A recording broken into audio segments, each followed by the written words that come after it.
Yes, guys, and welcome back to my YouTube channel. So we're now in week 25, or week 25 has just been complete, and I'm going to go through the check-in form for this week and just kind of give you an overview of what's happened. So looking at the tracker, we have another shift in body weight this week, adding another about 2 pounds on average over the week. I had a bit of a drop off this morning, which probably is down to a little bit of change in the peptides that I'm using and a little bit of insulin. So I'm not overly concerned with that. If anything, it probably just means that my body's going to be a little bit more responsive. Overall, I've exceeded my step target for this week. The sessions have been great. The strength has been going up. The form has been improving. Energy has been fantastic. Apart from one day when I didn't have great sleep, it's been really warm here in the UK, so maybe that might have had something to do with it. My resting heart rate is on average the same. HRV on average very similar. Blood pressure similar. Systolic is 2 points up, but dystolic is 2 points up, but that will fluctuate, and it usually does. It's still in a very healthy range. Blood glucose has actually dropped by 0.2 nmol, so that's positive in that sense. It shows that I'm processing the food very, very well. Actually, it had quite a large increase from this week to that week, which was week 74 to 75. But 76 has seen that drop back down, so I'm quite happy with that. HRV is down from those weeks. It's probably down to just being a little bit heavier. So if we skip over to the timeline, I can show you exactly what I'm talking about when it comes to the peptide changes. So here's the timeline. Food hasn't changed this week, and it probably won't change for a little bit. Output will stay the same. I'm really enjoying the new setup where I'm going out for a walk in the morning, getting out into the kind of like naturey side of things, or just getting some work done. I've got a few different routes that I like to do, so it's been quite nice to go from that realm. I've got a deload ready next week. This is down to Bloodwork being booked in to see if any markers are skewed before escalating. But the thing that you all want to probably see is the additions. So Urolithin A went in last week, which I've seen quite a nice little benefit from. I've had a good amount of energy that has changed over from, even though the excess body weight, there's more body weight, which usually tends to slow down the kind of just feeling of like get up and go. And that's kind of killed that off. So I'm still feeling very energetic, which is nice. This week, we've added 5 IU of Levemir, which is slow-acting insulin, very, very similar to Atlantis, which I'm sure a lot of people will be very, very familiar with. So 5 IU mil1 and mil6. SLU PP332. Now, this is something I'm a big fan of, and we're trialing a really high dose. So 6 milligrams a day, which is 1 ml. From the engineered range, which I'm using. So it's a 1 ml injection, which is it's not the most fun, but I think that's why the drop has happened. So Levemir and SLU both went in yesterday, so I think that would be why the £2 drop happened. So I'll just be, the reason why it's gone up so much is Nath is basically playing with 100 milligram dosages at the moment of oral. And he's like, oh, when we get into prep, maybe we can try this. I said, look, he said, pull the SLU when it's done. And I said, mate, I've got half a vial left. We're going to be here for ages. It's not going to be done for a while.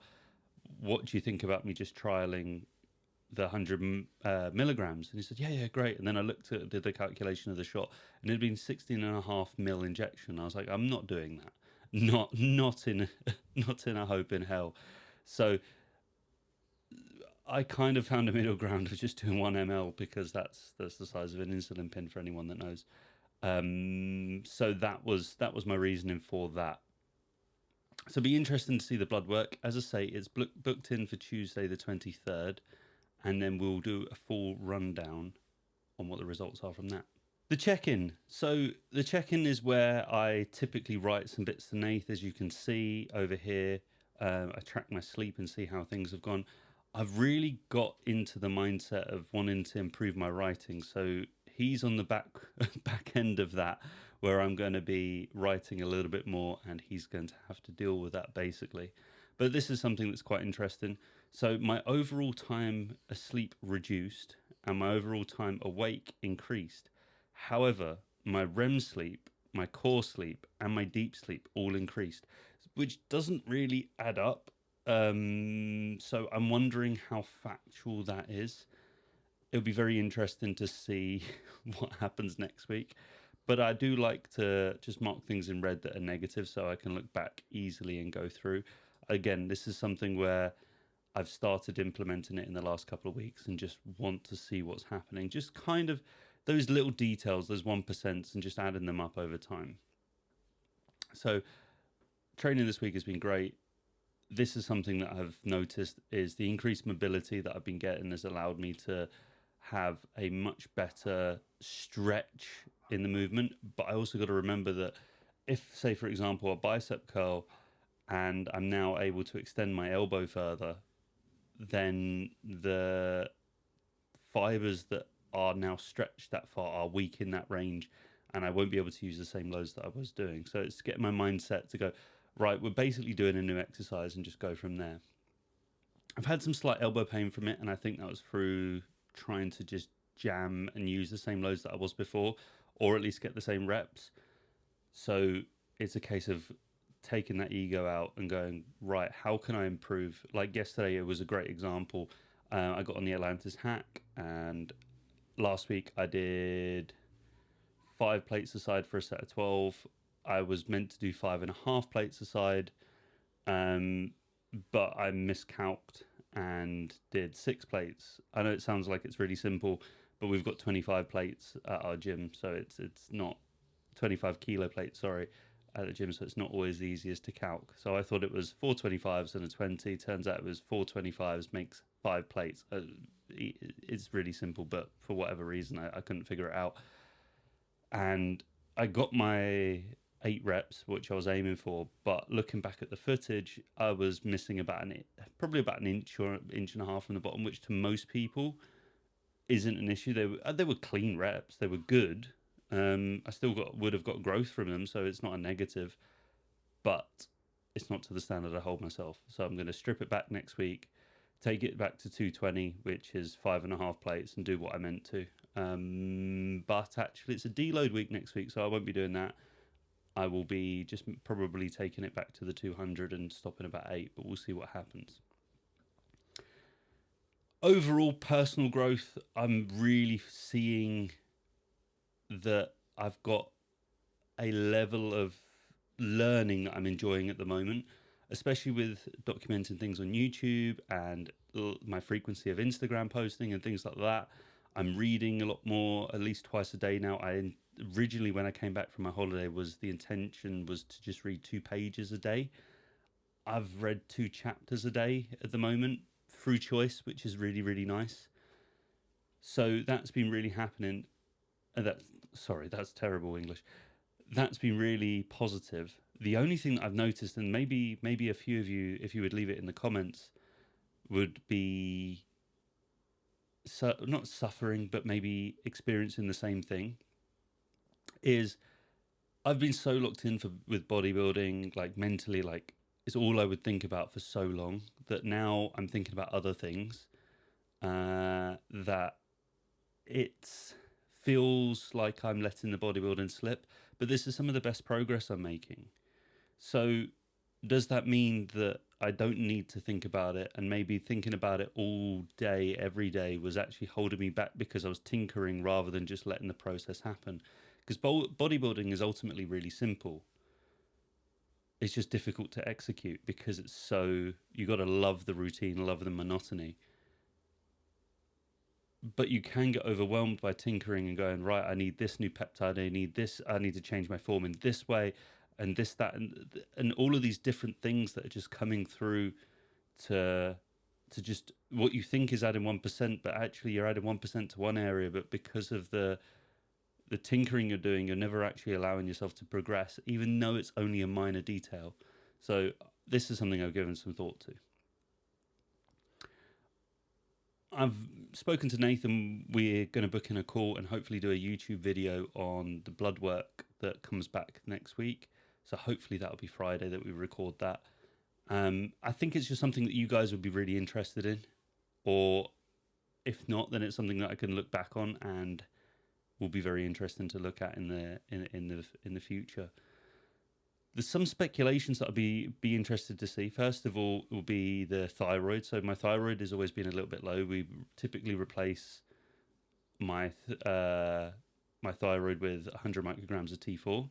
We then put in 25 micrograms of T3 in the diet phase to bump it up to support my thyroid during the diet phase.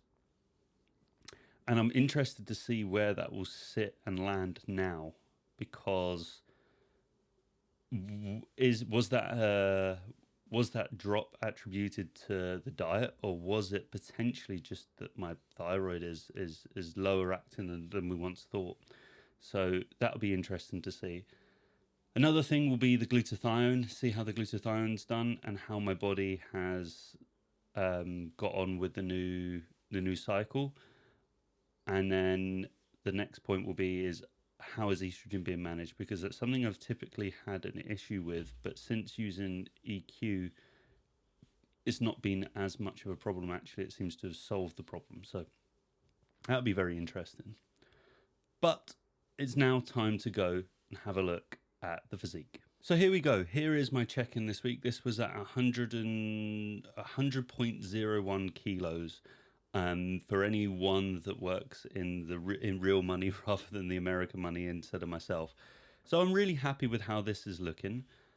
It's definitely something that I didn't realize how much leaner I was at this weight than comparatively to last year. At the end of this, I'll have a look and see if I can dig out the picture that I sent to in the Good Style chat, which I'm really pleased with. So midsection is staying nice and tight. The vacuum practice has definitely been helping. It was much easier to pull. Lats are popping out nicely. Fullness through the chest and arms. Quads are still feathered, which is very, very nice. Yeah, I sent them in a weird order. Usually I do quarter turns. So glutes are still nice and boxed off. I don't think I've gained any fat in this area.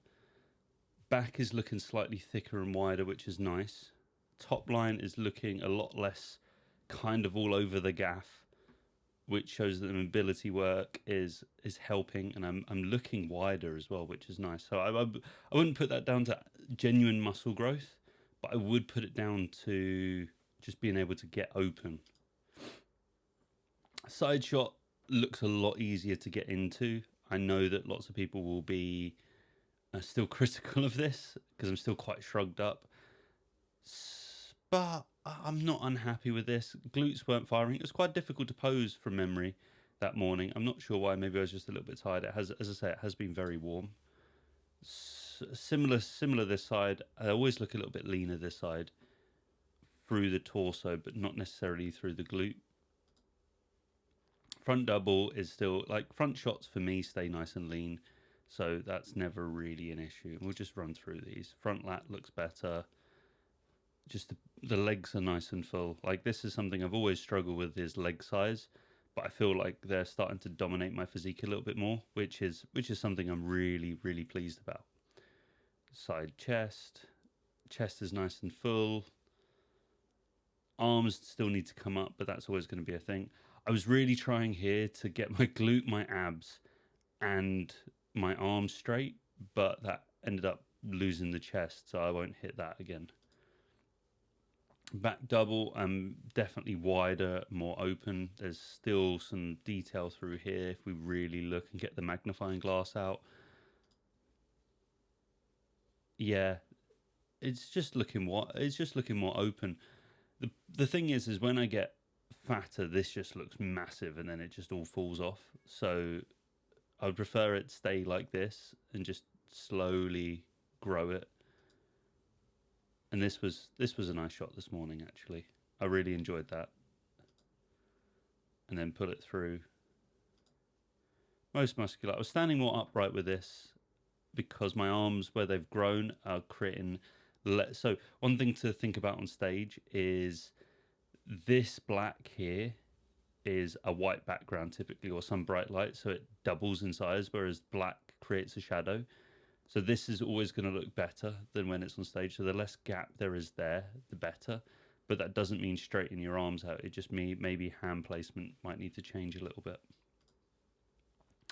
And here we go. So the arm is coming out a lot further, which is giving the illusion that I'm wider as well. So bear with me 2 seconds and I'll see if I can find that comparison image. So this was the before and after. So this wasn't this week, this was prior week, but it was the same weight. 2025 February, as you can see, it's outside, cold, and hairy from week 24. But you can see that even though they're the same weight, you can see I'm looking a lot bigger than the last week, actually. I'm really pleased about that. That might just be the hair. But even from the back, like, I was considerably fatter. Like, that. One thing that you look at as a coach is how much that, like, line is digging in. Like, you can see fat going over each side. So, yeah. And I wouldn't say the back's any bigger. I'm just posing it differently, actually. So, I'm not unhappy. I think overall it's been a very good check-in this week, and I think that we can just look to the future and see and just keep kind of progressing. I think that's the main thing. So anyway, I'm waffling. I hope you enjoyed the video. Leave a like, comment, subscribe, all of that jazz. If you've got any questions, as I say, leave a comment down below. Message me on Instagram if you've got any queries, and there should be a link to my coaching page application form in the description. Thank you again for watching, and I'll speak to you next week.